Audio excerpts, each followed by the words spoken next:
Hello YouTube, this is Charlie426, and today we have the review of the LBX Phantom. So first of all, before I start the review, I'd like to mention Happy New Year to everybody, and hopefully 2021 will bring you guys also happiness. So this is from Danball Senki Wars, and the LBX Phantom is basically, as you can see by how evil it looks like, it's basically the main villain's LBX. Now the main villain LBX does have another LBX, which is basically the cast-off version of this form, because this form does get this one does get actually defeated by the main character, so he does use like a incomplete version, but which is also pretty powerful. I would like to mention this is a regular LBX kit, meaning that there is no inner frame inside. Technically, the only inner frame I would say would be the main body, but because LBX kits, they have like a main core chip inside the main body, which is inside like another block kind of thing, so which is why they did put that in. But other than that, the arms, the legs, they do not have a inner frame. And being a regular LBX, yes, as you can see, it's fully loaded with stickers, so keep that in mind. Alright, so I'm starting off with this form, which is basically the folded up wings form, because this is not easy to do time to time, so I'm starting off with this.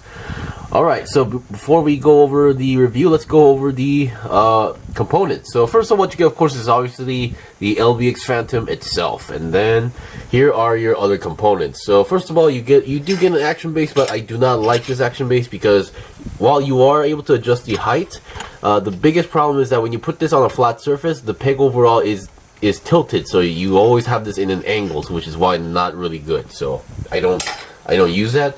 And here we have a fully open left hand, but once again, being a regular LBX, they kind of went a little bit cheap on certain areas, but fully exposed empty hand inside, and then there we go. And the ball joint is using polycaps. And we get the main weapon of the Phantom. Definitely reminds me of that specific spear from Evangelion, but still. Very cool looking spear. I did not expect them to actually go this far, because they actually used two pieces and they really did a good job in that middle twirl section. Yeah, and this also works as a close combat weapon and a long range weapon, because he is able to, the character was able to fire lasers from these spears, if I remember correctly. And here we have some leftover polycaps in all orange, nothing too special going on here. And then here we have the sticker sheet. Yes, this is actually a lot of sticker sheets. This is a lot of stickers, and as you can see, I did not use a few like these ones. Basically, the ones I did not use is kind of like, number one, very hard to apply. And these ones, they would definitely look bad, because most of the kit is blue, and the stickers I used was basically you apply this sticker, which already has a blue part. So I wish they could have just given the orange sections, but no, they gave it like together, so it's definitely one of those stickers where it will actually, pop out when you actually look at it. And other than that, most of the stickers I did apply. So most of these stickers are usually applied on the wings, so a lot on the orange lines. So anything that's like an orange line is pretty much a sticker. So keep that in mind, and let's go on with the review. So let's get it off the rotating stand, and let's see what we got. So I think it's pretty obvious, like the concept of this is very evil, and then it does have like a bat kind of like look going on here.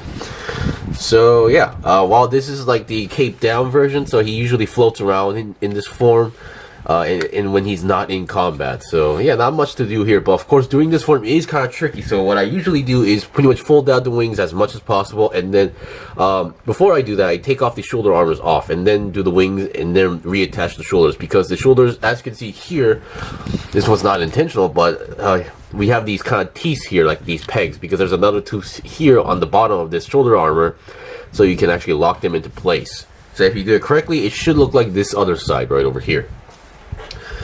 Alright, so that's pretty much it. So not much to actually show in this form. So let's open up the wings. So hopefully I can do this without removing the shoulders. So we can open up the wings, and I think I'm going to need to remove the shoulders. Now removing the shoulders are pretty easy. So they just pop out, and you can just fold out the wings. So I think if I got one side out, I think the other should be easier to do. There we go. And there we go. We have the fully revealed form. So I really like the looks of this. Of course, there are some downsides of this, which is mostly, I personally think, is the shoulders, because because of how big they are, they don't move that easily, and they do kind of hinder the articulation a little bit. And to some people, it could be the feet, because these are one of those mobiles, not mobiles, these are one of those mechs or LBXs that actually floats around, so it does not walk, hence not having any feet. Alright, so let's go over the articulation. So, I will try to point out stickers as much as possible. So, let's start with the head. The head, it does use a orange visor, but behind the orange visor, they do actually allow you to put a metallic silver sticker here to get extra more shine here. The head joint is kind of odd because it does use a regular polycap, but the way how the head connects is in a very specific angle and position. So it does. So if you're not careful, it does pop out, and putting it back in is kind of tricky, but still not impossible.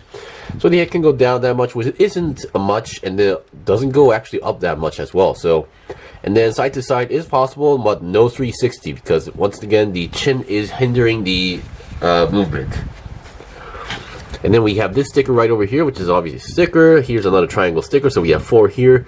And then on the shoulders, these orange lines are also a single sticker that goes to the back as well.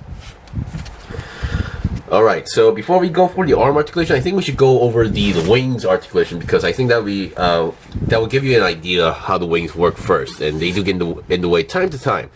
So if you look at the back, all these orange lines here, like these 2 lines on the wings lines, these orange ones, they're all stickers. Now these blocks are pretty much separate pieces. So I'm just going to explain how one side of the wing works. So here we have a main ball joint connection right over here. We have a ball joint connection here that goes into the backpack. Actually, let's get the backpack off, because I think the backpack joint is also pretty interesting. So we have this backpack joint right over here. It uses actually those 2 round polycaps right over here and to connect to here, which is pretty interesting and very uncommon, because in Gunpla we would never see such connection like this.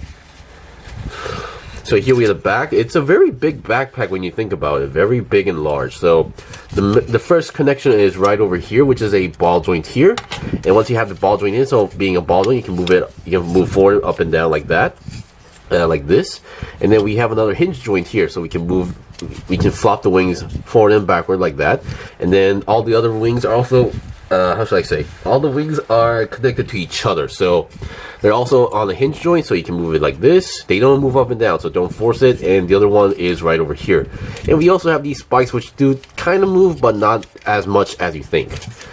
So that's how it basically works. So yeah. And here we have the connection here, and we have multiple thrusters here. And one of the stickers I did not use was this section right over here, this V section right over here. You're supposed to put in another orange sticker, but it was very hard for me to apply, so I decided to skip on it. And once again, I'm kind of sorry for doing this on an action base, because once again, this thing does not have any feet, so obviously I cannot put it on the ground. So that is, to some people, that might be a downside. Personally, I don't really care too much, but once again, it could, in the long run, it could get annoying. So let's get the main shoulders. So the shoulders, with the shoulder armor on, you are technically able to go 360, but they do tend to pop out a little bit easily. So with the shoulder armor, it's still possible. With the shoulder armor going to the side, you can't really go much. And once again, with the shoulder armor, you have to twist the arm slightly to the side so you can give it an extra bend, because it's obviously going to block the way. And I believe you are still able to go 360 on the entire arm as well, like that. But with if you take off the shoulder armor like this, now you do get a little bit more freedom going on here, and you are able to go more forward and backward than usual. With the shoulder armor, it is still possible, but obviously not having the shoulder armor is definitely much more. It does give you more freedom, as I mentioned. 360 is possible. And bending, well, bending itself, because this is not a hyper function, there's no inner frame inside, so you don't get a 90-degree bend.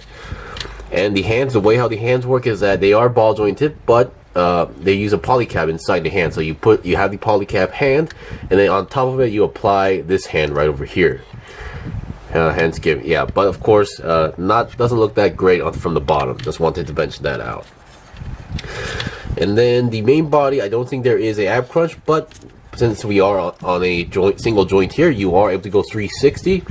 And then I do like the fact that you do also have a clear orange piece on the belly section right over here. And I believe there should be another sticker behind that, or I could be wrong.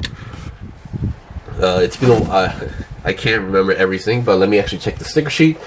And no, there is no sticker sheet behind here. But I believe if you buy the cast-off form, there is an extra sticker right over here. These hexagonal shapes here, you get like a golden sticker if I remember correctly. I am actually still looking for that one as well. And the name for that one is much more complicated. Alright, now for the waist section, there's not much to talk about the waist. I believe these parts slightly move, but once again, they're not supposed to move that much.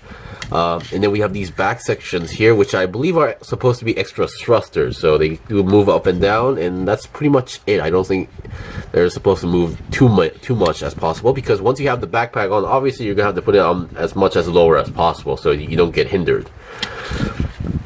And then, yeah, once again, while the legs, you technically do have a slight of a movement here, but it's not because it has a side swivel.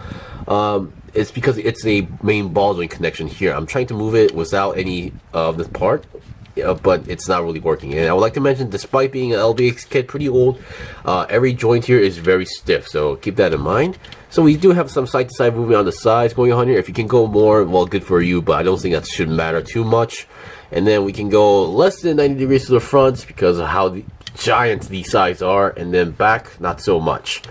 But despite not having feel, we do have some bend points here. So we have a nice bend going on the legs. I almost said feet. And once again, these orange lines are stickers. So yeah, as you can see, they're starting to peel off time to time. So, and they do. And just wanted to point out, there is like a clear orange piece inside the legs as well. Alright, so we've seen the basic articulation, and I think I'll just be right back with how you attach the weapons. Okay, I'm back. So I attached the spear and the wing back onto the kit, and yeah, it definitely looks menacing. I really love the long, large span of the wings. Of course, as while attaching the wings and then the weapons, I did pop off the shoulder armor time to time, and while trying to reattach the shoulder armor, I also popped off the head because of the ball joints.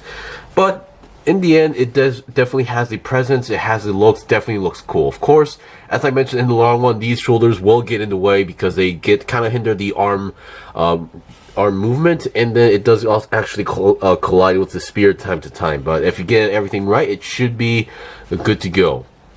So yeah, this was my first non-hyperfunction LBX kit, and yeah, it was definitely impressive. Other than the amount of stickers, I really like the looks. I am impressed by the quality. Nothing is too loose, other than as long as I do everything correct. So yeah, I might actually try out more time to time.